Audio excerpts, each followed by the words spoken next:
ஒரு குடும்பத்துல உங்களுக்கு ஒரு விஷயம் ஆசை.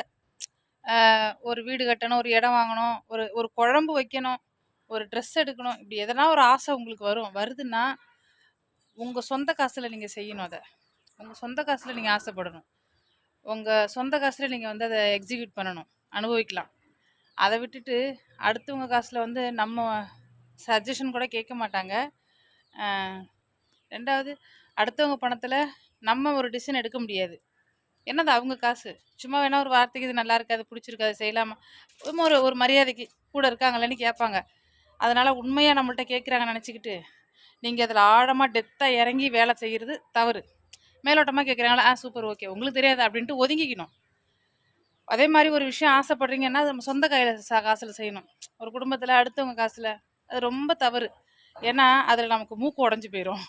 அதுல நமக்கு ரொம்ப அசிங்க, அவமானமா இருக்கும். வேண்டாம்.